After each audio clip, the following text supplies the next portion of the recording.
I want to tell you about a new podcast called Amuse News. Publishing multiple days a week, Amuse News is your source for food news, interviews from around the food world, and more. On the show, we'll be engaging with food storytellers, from chefs to advocates to people working in the field, and many more. Find Amuse News wherever you get your podcasts.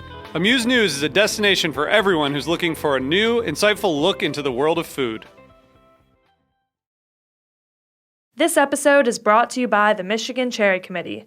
Learn about the wonderfully tart Montmorency cherry at choosecherries.com.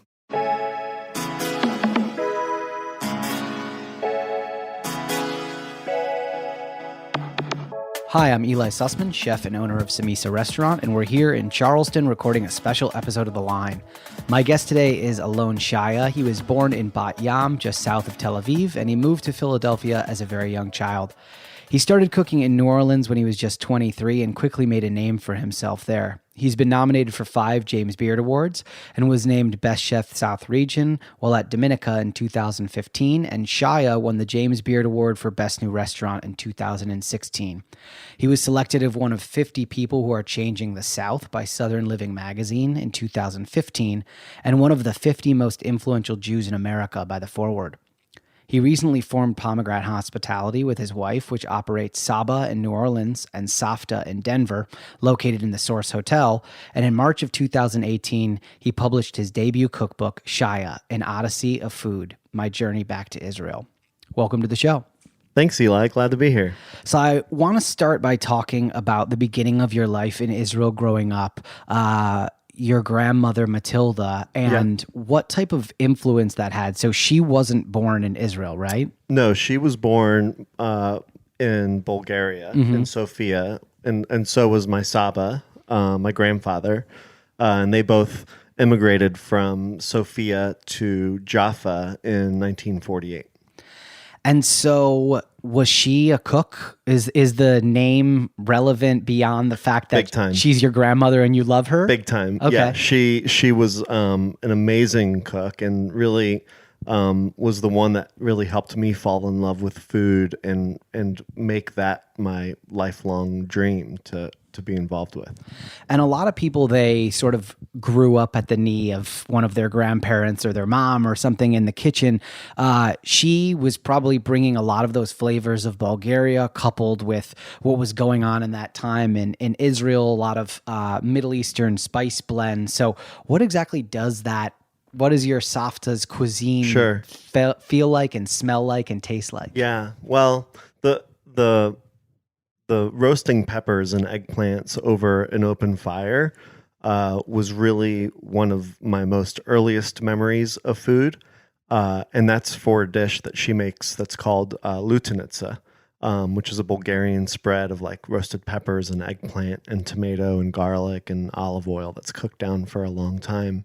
And that lutenitsa was my earliest memory of food and helped me think that food was connected to happiness and connected to family being together.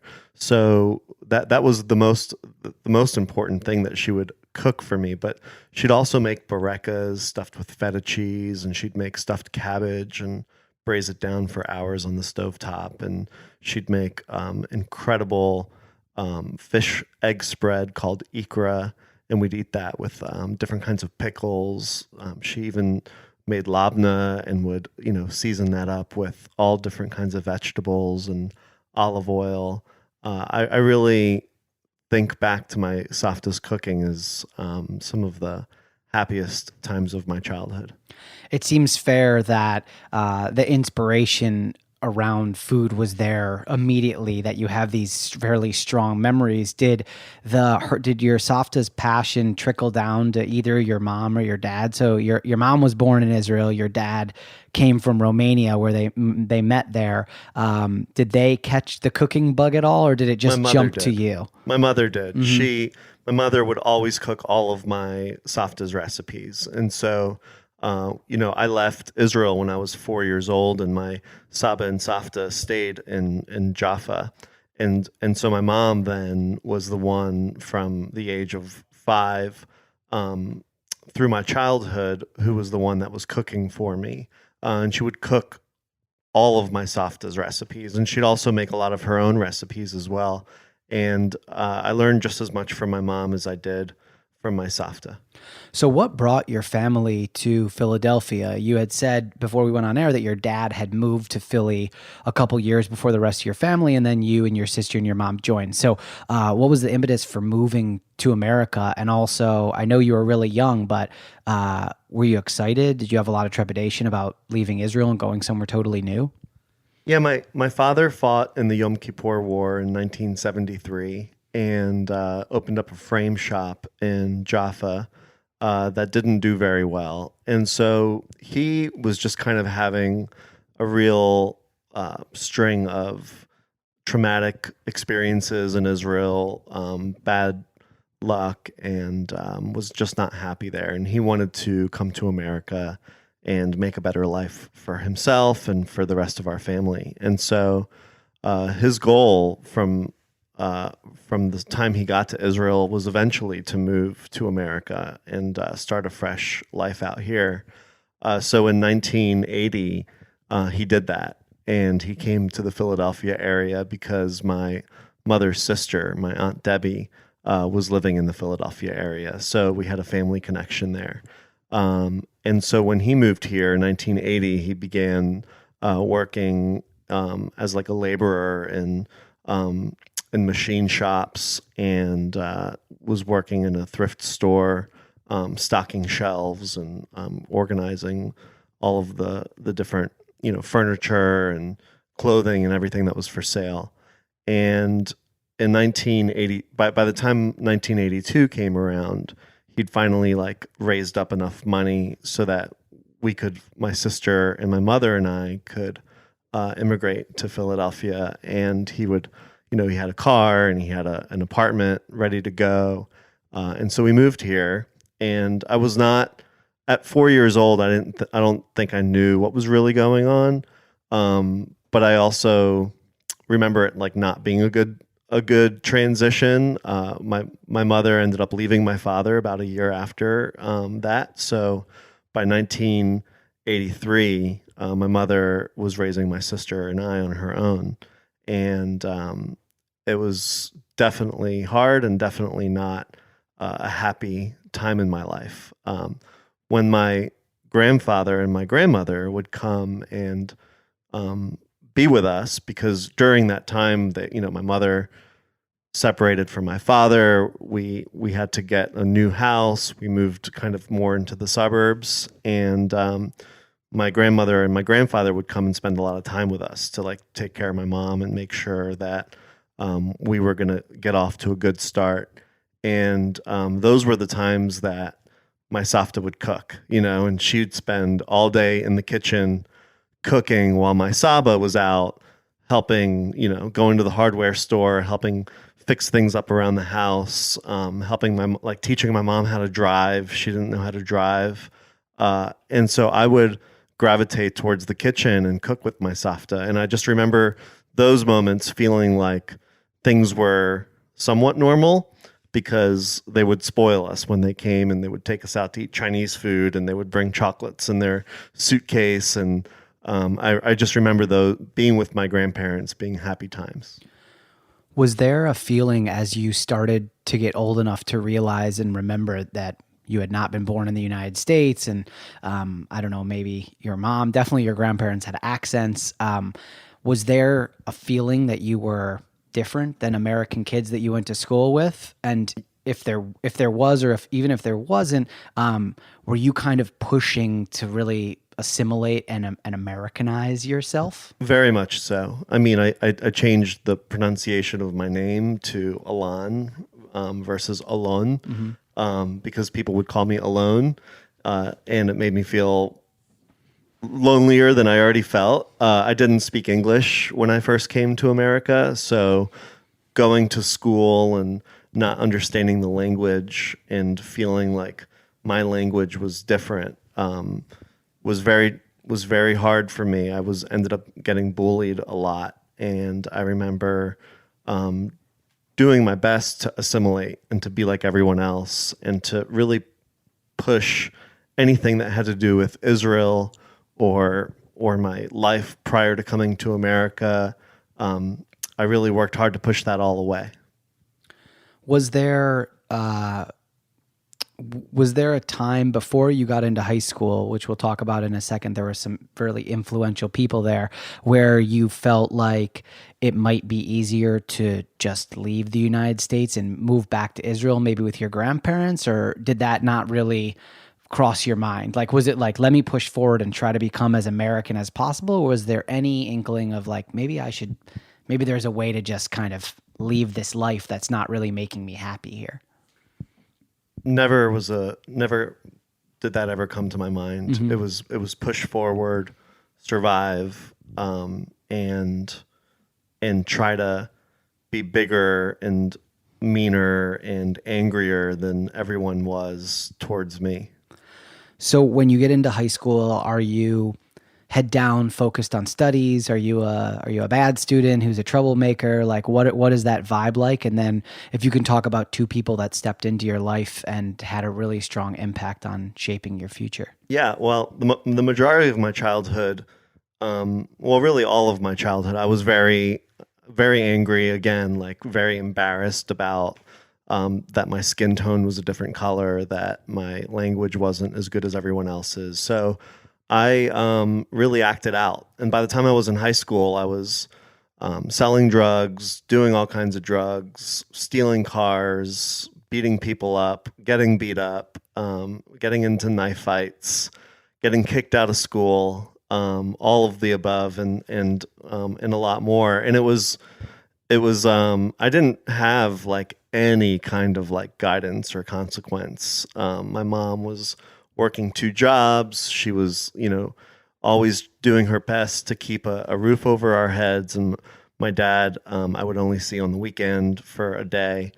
And I would pretty much just get into a lot of trouble. And by the time I like made it somewhat through high school, my home economics teacher, I took a home economics class because I got to hold knives and be around girls and freshly baked cookies. And I thought that was the trifecta. I thought that was way better than like sitting in, Spanish class. Yeah. So I took home ec and know that like throughout my childhood, like cooking was always such a very big part of my life. I cooked a lot at home from a very young age. And by the time I was in high school, I already had a job at a bakery and at a butcher shop, cleaning up and working the register and taking out trash and washing dishes.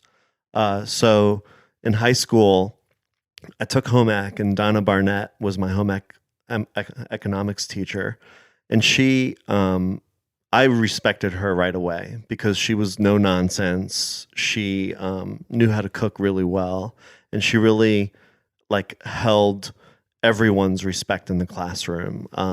Everyone really enjoyed Donna's class because of her personality, and she was down to earth. And so, Donna saw that I liked to cook and had a talent for it. And she was the one that really kind of helped me set my life straight. When other teachers would kick me out of her class, out of their class, they would send me to her class, and she worked out a deal with all the teachers in the school that Alon doesn't go to detention or doesn't get sent home. He comes to my classroom, and I'd go there, and she'd have like a big bag of onions and give me a knife and have me slice the onions, and I'd sit there like crying from slicing the onions, and she would start getting into my head and asking me what I did and why I did it and where I wanted to go and what I wanted to do. And she was the only adult in my childhood that I had any kind of authoritative influence on me. So she is the one that set me up to go to vocational school, which was a school about 20 minutes away from my high school. And by my senior year, I was going to Votech in the morning and cooking in a commercial style kitchen. And then I was coming back to my high school to take her home economics class, as well as all the other core classes. And she set me up at a job in a restaurant in Manayunk, Pennsylvania, which is a part of Philly. And so that was my first job in a fine dining restaurant, actually cooking, like working a station, when I was about 16 and a half years old. And at that point, my life started to turn around. And I began, spending my time cooking and thinking about food and listening to Donna than I did being out on the streets, like doing all kinds of She really saved crazy you. shit. She saved my life, no doubt about it. And so my vocational chef instructor, his name is Seth Schramm. Him and Donna got together and really became my like representatives. Like they were the ones that would talk to my mom, tell her what I was doing every day, what I was going to be doing to try to get into culinary school. Seth wrote a letter of recommendation to the CIA because he was an alum from there. Helped me find grants and scholarships to be able to afford to go. And together, Seth and Donna set me on the path to the Culinary Institute of America. I know that you're still close with them, and we'll talk a little bit later on in the show about the projects and initiatives that you've started with them. But since you are still close with them, I wonder if you've ever asked them, what did they see in you that they thought would make you shapeable and be able to change? You've just told us so many things that made you appear from outward appearances like you're someone who didn't want help, didn't want saving, and sort of like a lost cause. And then here's two people that invested clearly a lot of time and energy in helping you. So what did they see? What do you think they saw when you were 16, 17? Well, because I had a huge passion for cooking and for food, and I tied that passion back to those moments cooking with my grandmother when like life was okay, and when food was having a positive influence on me from a young age. And then growing up, I mean, I loved to eat. I loved to try new things. I loved understanding new flavors. And so when I was around Donna and Seth, I really let my guard down and I became myself. I'm a loving person. I have a good sense of humor. I care about people and I care about things a lot. And that was just not who I was to everybody else. I had some big chip on my shoulder that I couldn't shake. But around Donna and Seth, I think they saw the real Alon, like the person that was inside, and they took that opportunity to like do what they could to help me and go out of their way to help me. Yeah, I'm so surprised to hear that about your past based on I mean, we've only just met, but based on your demeanor and just your vibe and your attitude, you seem like such a happy-go-lucky guy. Oh, I mean, I am. Things have changed so much over the years, but I'm nothing like I was. Yeah, and so is there times when you look back and think, like, who was that person? Does it still feel like that was very much a part of you and you've evolved? Or do you think that there was almost like a split and you've become sort of like a totally new person in a way? Well, going to culinary school helped me wipe the slate clean. And it was, I describe it as being a painter and getting a huge blank canvas with nothing on it. And this was at the CIA? At the CIA, yeah. Are you in New York? Upstate New York. Okay, yep. At Hyde Park.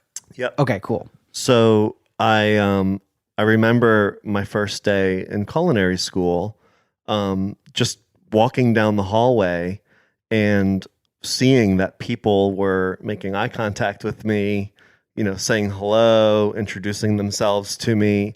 And, in my high school, that didn't happen. The teachers all hated me for the most part, except for Donna. So, they'd all written me off. And so I started to feel in culinary school like this is really my second chance. Like, here I am, like I'm leaving this like single IKEA bed that I've been sleeping on for, 15 years. And next thing you know, I'm in a dorm and my window is overlooking the Hudson River and it's fall and the trees are changing color. And I'm meeting people and going to these orientations where people are treating me like a normal person. I didn't hang out with normal people. I didn't have like normal friends where we like shared feelings and stuff in high school. That was never, it was all my friendships were based around getting into trouble and doing things that were not okay. And so I started to like meet people that were like just interested in like me and what I liked about cooking and where I came from. And my life just turned around. I mean, it was pretty much that instant. I still had to shake off some of like the bad tendencies of like how to handle conflict. I got in trouble for slicing some guy's tires open in the parking lot because he was being an asshole to me. And, I'd get into a fight every once in a while in the kitchen with, someone that was getting up in my face or challenging me somehow. But I never, at that time, it definitely didn't feel comfortable to do that. And it definitely felt like I was risking something and that there was consequence. And I didn't want to give up this opportunity that I had to really start fresh. So I graduated the CIA with perfect attendance, and I won an award from Robert Mondavi during the graduation ceremony, and I got pretty much straight A's and graduated close to the top of my class.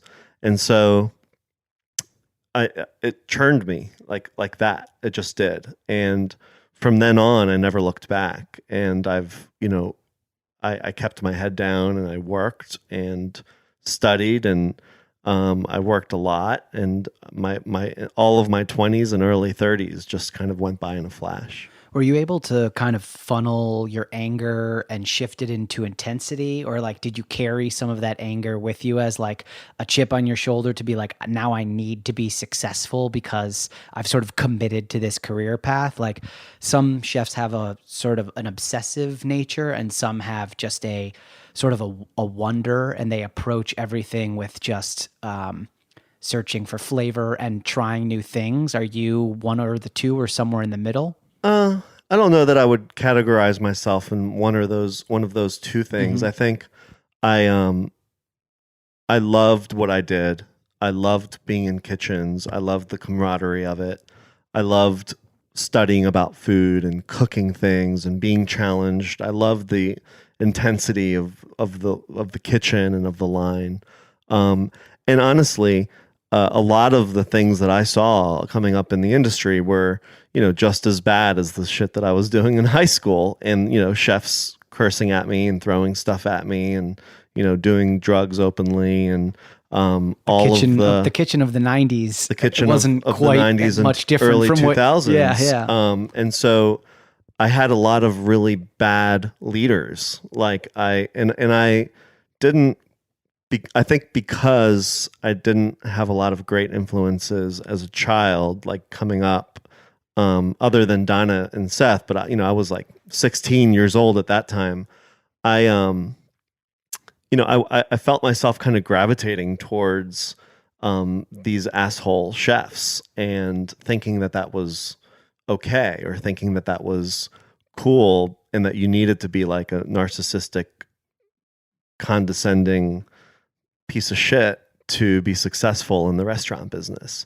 And as I got older and in my early 30s, I started, I met my wife, Emily, and she helped to really change my life around, to help me understand that I'm somebody that is okay for me to be like who I am, and that I can, I don't need to like go towards negativity just because that's what I was used to. So, I think that it's been an evolution, and my life has continued to evolve. And I think just in the last few years, I've finally been able to surround myself with people that I can actually really look up to, and people that I trust, and that are just good intentioned, honest, good-hearted people. And I'm 41, and I feel like the last 3 years of my life has been the happiest three years of my life. We're going to take a quick break, and when we come back, we're going to talk more about you getting out of CIA and, of course, starting on your culinary journey to where you are today. Stick with us. We'll be right back here on The Line on Heritage Radio.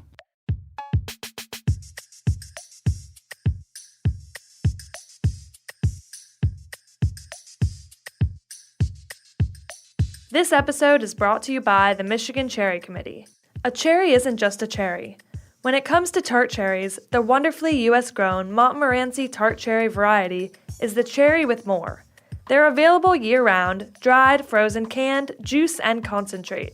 U.S. Montmorency tart cherries are also one of America's superfruit, which means they're good for you.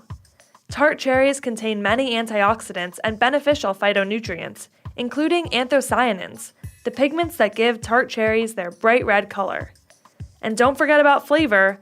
U.S. Montmorency's unique sour-sweet profile make them an excellent addition to yogurt, oatmeal, salads, trail mix, and of course, a classic cherry pie. Learn more about the wonderfully U.S.-grown Montmorency tart cherry at choosecherries.com.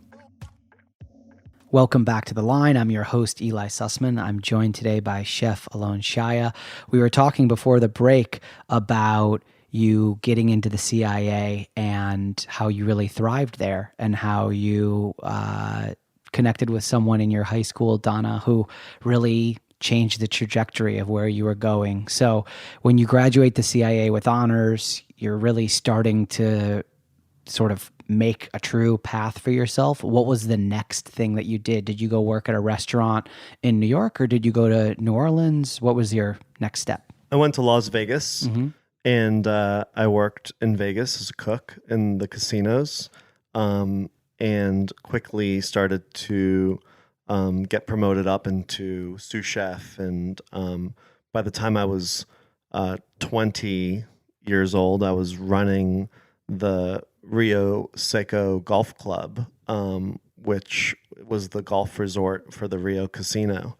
And I was running this kitchen. I mean, we would serve 12 people a day, but I was throughout this time learning a lot of communication skills the hard way and learning how to like work with people and understand how to properly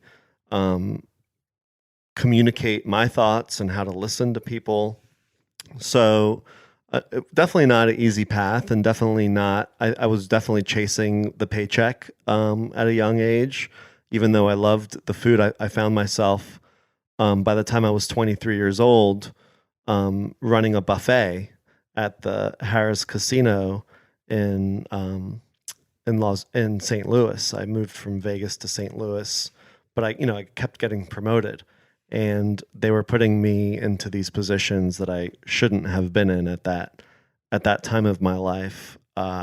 And why do you say that you shouldn't have been in those positions? I just wasn't ready to lead people. Just maturity level. I wasn't mature enough to lead people the right way. I didn't communicate well. I tried to emulate the crazy asshole chef that was training me that I thought was cool. And so it just took years and years of those types of like hard lessons to finally get me to like understand that there's such a much better way that makes me so much happier to do, and that I don't need to keep gravitating towards like the hard, like the resist, like the way of most resistance. That there were easier ways to excel, and that had to be with me really understanding how to communicate and how to respect people and how to listen to people. When you move up too quickly, you always run the risk of not having someone above you who can be your mentor, and then you don't necessarily know how to solve a problem and you have no one to go to, so you just have to kind of fake it. Yeah. And it can be a very lonely place, right? Where you're 23 or 24, you're in charge, but really you're still kind of lost in how to go about the day to day. Was there someone that you were able to connect with in your mid-20s who ended up being a mentor, or were you still just kind of flying solo for many years, figuring out your own path? Yeah.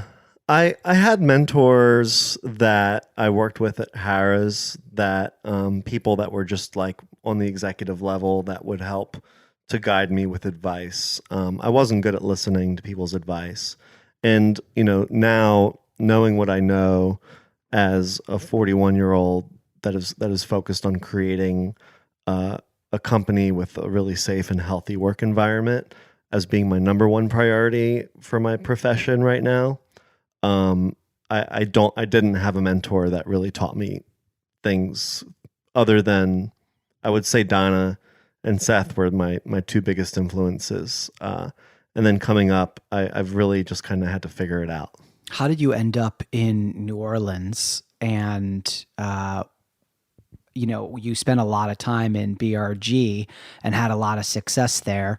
How did you end up starting with that group? And you rose again quite quickly with that organization as well.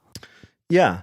I don't consider myself really having a lot of success there. Okay. I feel that I definitely moved up the ranks. I definitely I moved to Italy when I was right after Hurricane Katrina, where I started to really begin my understanding of self-reflection and trying to really dig down to who I was. And then, I felt that I needed to move to Italy to learn how to cook Italian food. Like I wasn't ready at that point. To answer your question, I moved from St. Louis to New Orleans in 2003. As a transfer with Harrah's. So I came down as the buffet chef from Harrah's in St. Louis to be the buffet chef at Harrah's in New Orleans. And again, chasing that paycheck. I was making more money than my parents had ever made already, like way above that. And it wasn't that much money, but I felt at the time like I could afford my own car payment and I could afford a apartment. And then eventually a condo that I bought. I thought that I was like rich, like very rich. And with working at the casino, it provided me with those benefits and a higher paycheck than I would have gotten at an independent restaurant.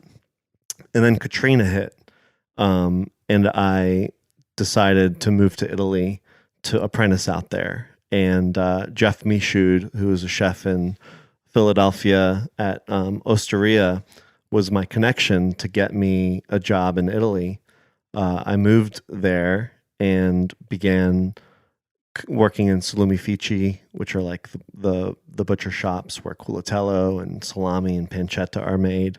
And I worked in a ristorante where I would roll pasta and bake bread and work the risotto station. And that really helped to solidify my love and passion for Italian cooking and culture. I came back and moved in with Emily, who Emily and I had met just about 6 months prior to me moving to Italy. And she would come out and visit me while I was out there. And when I came back, I moved in with her and I began the planning for opening Dominica. And you took all those things that you had been studying overseas and brought them back to Dominica. Did you have expectations that Dominica would be as well received as it did? Did you have an inkling in your mind that it would, garner you significant acclaim?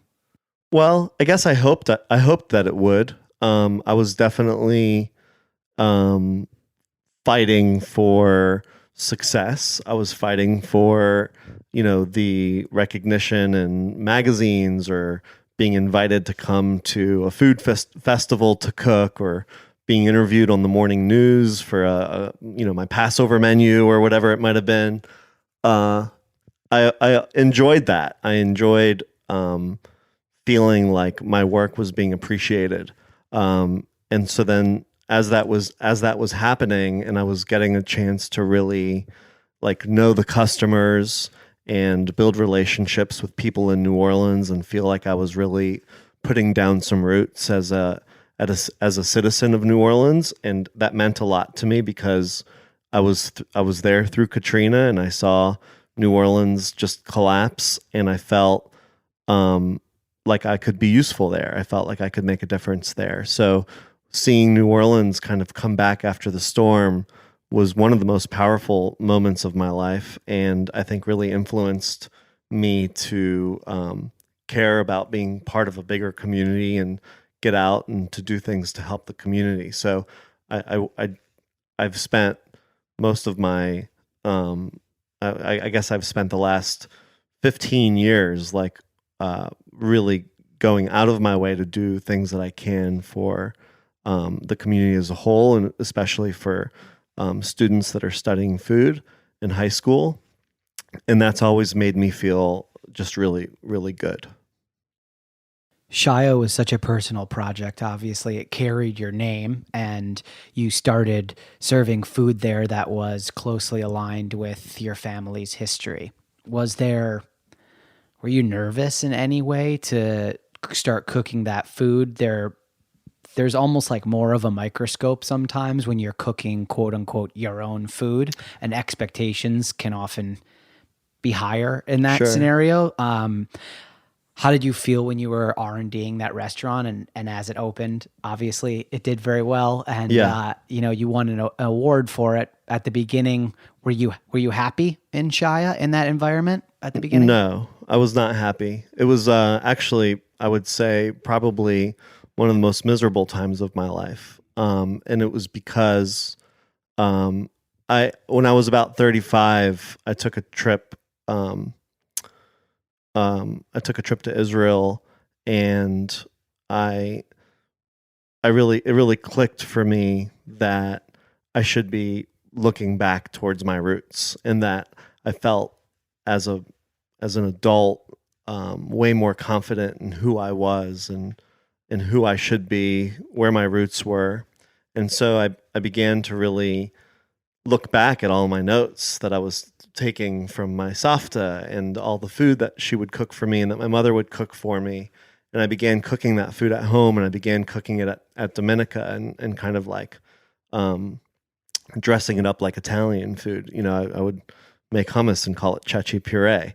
And that I kept sneaking all these things into the menu, and people seemed to really like it. So I started to kind of build this confidence to say like, hey, I can be Alon Shaya. I don't have to be Alon Shaya, the really scared kid in Philadelphia. I can really start to think about who I am and where my life is going and what values are very important to me. And I never put value on like personal values as a young adult in high school. I never my value was work ethic and passion for food. Those were the two things that meant the most to me. And once I started getting older, I realized that, I really liked good communication. I liked respect. I liked empowerment, that those things were important to me. And it was important that I was that way to other people. If these were the things that I was expecting the way people should treat me. And I never felt that like during the Shaya years. I felt like it was completely unsustainable, and I felt like the path that I was on was eventually just going to hit a brick wall, and it did. And when all that happened, and there was, I guess it was forced upon you, right? You had to go in a new direction. And you're kind of, there's a blank slate or a new road in front of you. Yeah. Was there ever a question that you were going to do a different type of cuisine, or did you say to yourself, I'm going to stay in this Israeli realm, these flavors that like I'm so passionate about and that I've been cultivating and developing? Or did any part of you say, that was so painful, that was so tumultuous, maybe I need to move away from that for a specific amount of time or for forever? No, my goal, once hitting that wall, was to create a safe and healthy work environment for a team of people. And my goal was to create a set of core values that we would be able to build a company on.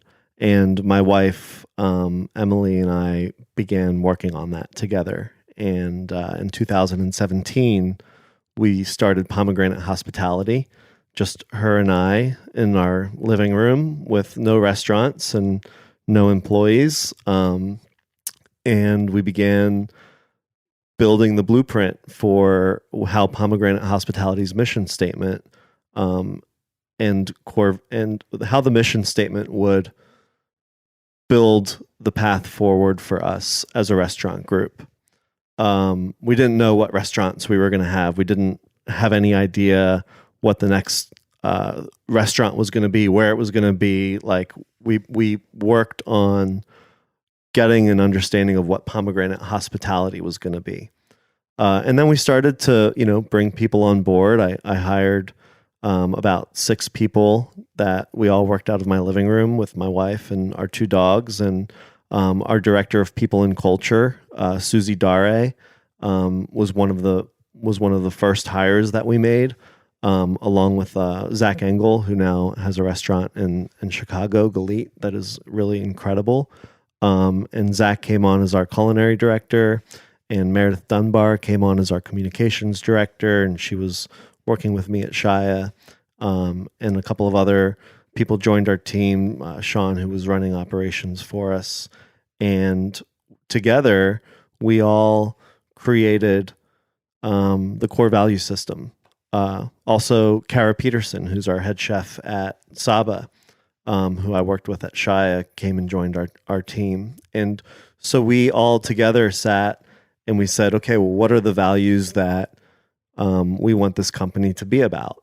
And we settled on 9 core values that really run the show for us. And our interview questions for recruits are built on the 9 core values. Our exit interview on your last day of employment is built off of questions from the 9 core values. When we sit and talk about performance and evaluations, we ask about empowerment, and we ask about respect and fairness and communication. There's one question, or there's one line on the evaluation form that has to do with customers. And so our focus now that we have 2 restaurants, Saba in New Orleans and Safta in Denver, and a consulting company that we work on consulting with other businesses. And we have a foundation now called the Shai Barnett Foundation that I work with. I'm so lucky enough to be able to work with Donna Barnett and Seth Schramm, the 2 teachers that helped to pave that original road out of Philly for me. The 3 of us, plus the rest of our team, all work together to create experiences for children in career and technical sciences at the high school level to help them find their paths forward the way that they did for me. And so I would say since we started Pomegranate and put our value system in place, not only for our company, but also personally for our lives, it's been the happiest time of my life. Yeah, I'm curious about just general mental health, because that's one of the main tenets that a hospitality group can tackle maybe more efficiently than a singular restaurant, right? Like part of the reason you build that infrastructure is so when you look back at what was a toxic environment and you exit that, you can create a framework for your employees to have a safe existence, right? And when you're putting all those pieces together, and you're putting those 9 core values and you're just sitting in that room together, did you feel at that moment like all the weight from everything that happened had been lifted off your shoulders? 100%. I mean, I felt that I was surrounded with people that shared in the same values because we built them together. And no matter what you personally think or what your personal values are, if you are surrounded by people that don't share that, you have a very hard road ahead of you. And there's probably a lot of times that you're going to fail at a lot of things because you don't have the support system around you that is needed to reinforce those values. And And so if you're responsible for the jobs of 170 people, which my wife Emily and I now are, it becomes very important to say, like, these are the non-negotiables. This is the way we're going to act. This is the way we're going to expect people to act, and we have control over who we surround ourselves with to say, do you believe in these things, and is this something you're going to commit to? And we ask every member of Pomegranate Hospitality to commit to those values. And when they don't, they're held accountable. And it has been incredible to see because I think, did a very good job in articulating the tone of what our company was going to be about. It has grown from within, and the people that we work with every day are holding us accountable and holding each other accountable to following those values. And so it's bigger than me or Emily. It's now something that's alive in a whole big group of people, and that like living organism now is feeding itself through people that share and respect and empowerment, and they don't put up with bullshit, and they'll call you out on it if something is not right and if we're not living up to our promises. And I'll tell you what, like, there's no utopia. It's not all happy, great, everything's good every day. Like, we deal with a lot of hard decisions, and we deal with a lot of things that make us stay up at night sometimes. And it has to do, though, with us feeling confident that the decisions we're going to make as a group will tie back to the core values of our company, and that kind of helps to be our lighthouse as we do grow our company. We don't do everything great, but we have intentions to, and we work towards it. And I feel like there's no one on our team that is intentionally pulling it down the way that I've always kind of felt before. I have a question about money and fundraising, but it's kind of twofold. And the first part of it is, when you're putting together this Pomegranate Hospitality, this new team, and you have these people that have these specific roles in order to obtain and retain quality talent, and also to open up restaurants. The fact of the matter is, you just need money to do it, right? Yes, you do. And a lot of the things that you're articulating are important to you and your wife and your business.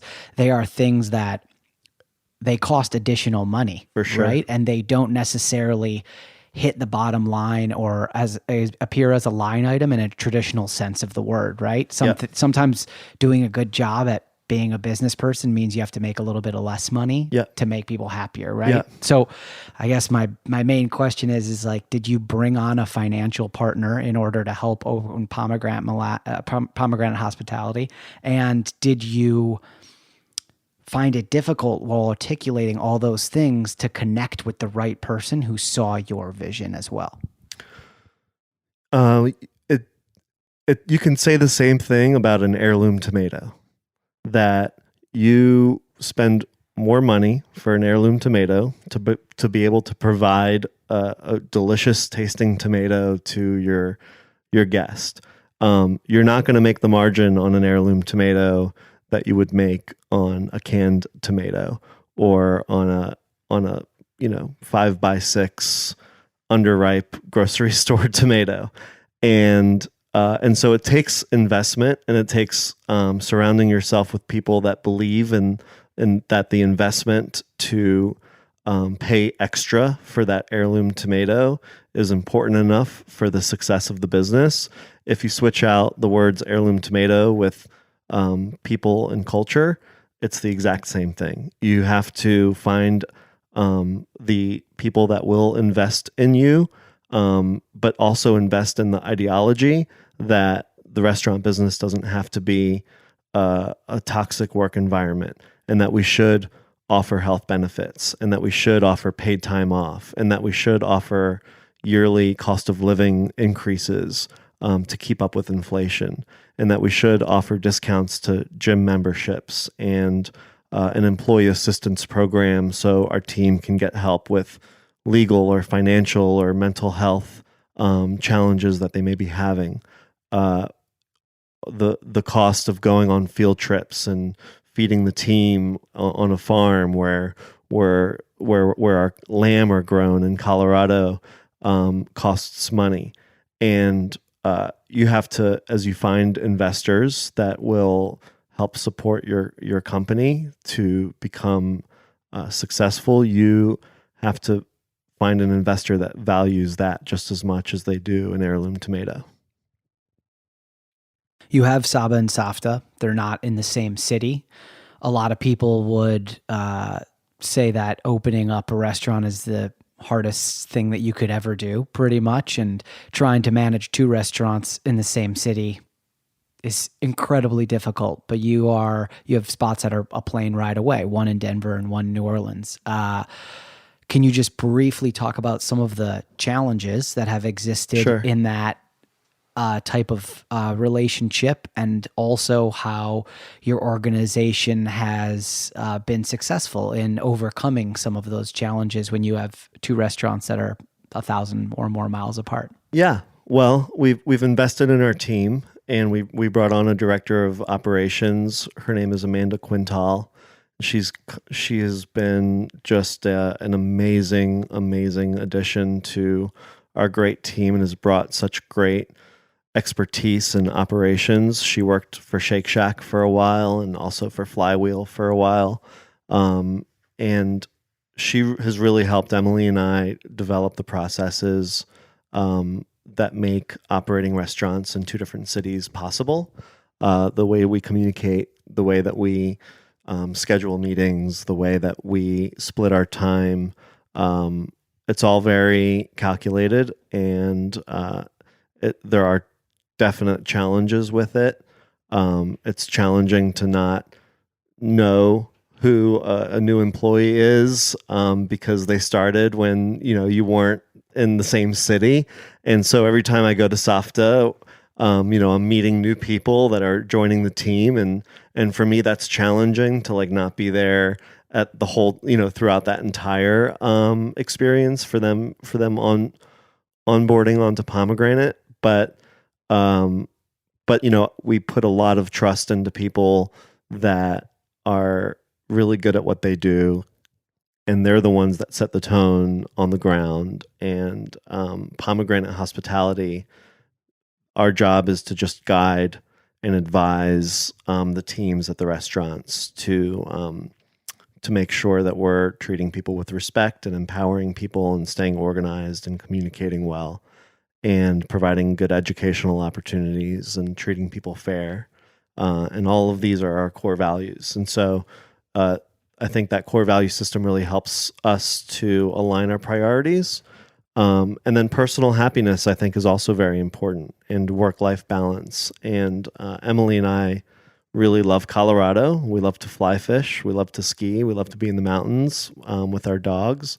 And so our happiness means something to us, and part of the reason that we have a restaurant in Colorado and a restaurant in Louisiana is so that we can split our time it's never like an exact, it's not 50-50, it's not 70-30, it changes all the time, but it gives us an opportunity to be somewhere we really love. We love New Orleans, we love the Rocky Mountains and Denver, and it helps keep us happy. And so I think that means something, because that's what we expect from all of our team members, that they find happiness and find balance in their lives too.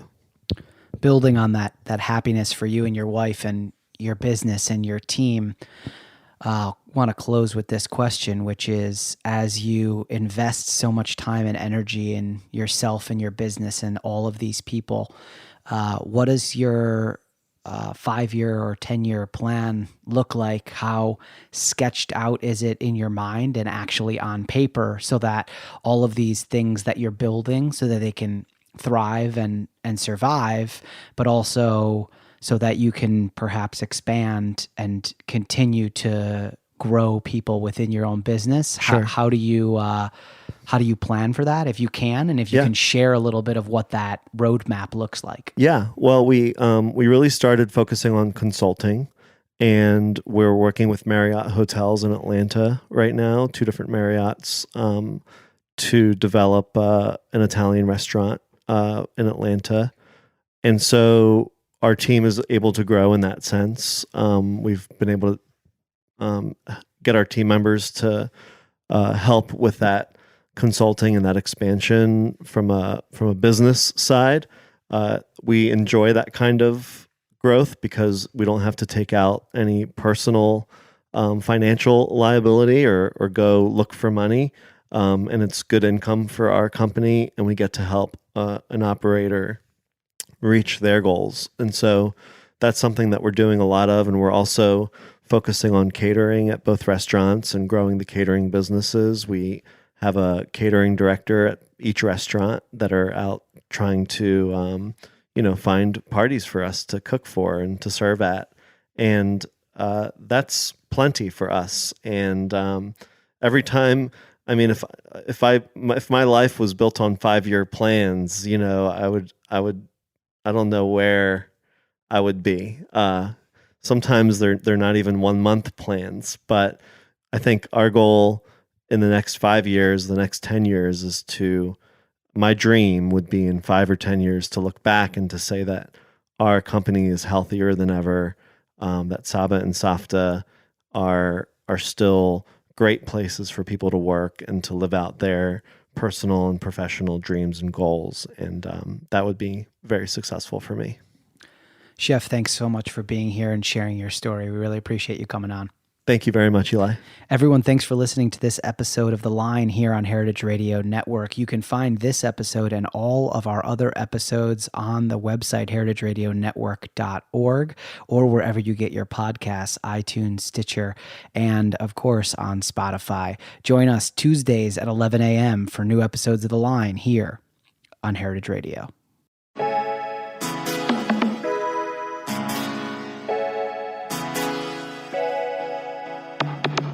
The Line is powered by Simplecast. Thanks for listening to Heritage Radio Network, food radio supported by you. For our freshest content, subscribe to our newsletter. Enter your email at the bottom of our website, heritageradionetwork.org. Connect with us on Instagram and Twitter at heritage_radio. You can also find us at facebook.com/Heritage Radio Network. Heritage Radio Network is a nonprofit organization driving conversations to make the world a better, fairer, more delicious place. And we couldn't do it without support from listeners just like you. Want to be a part of the food world's most innovative community? Subscribe to the shows you like, tell your friends, and please join the HRN family by becoming a member. Just click on the beating heart at the top right of our homepage. Thanks for listening. Hey, are you hungry? Well, you're in luck. Meat and 3 is back for season 16.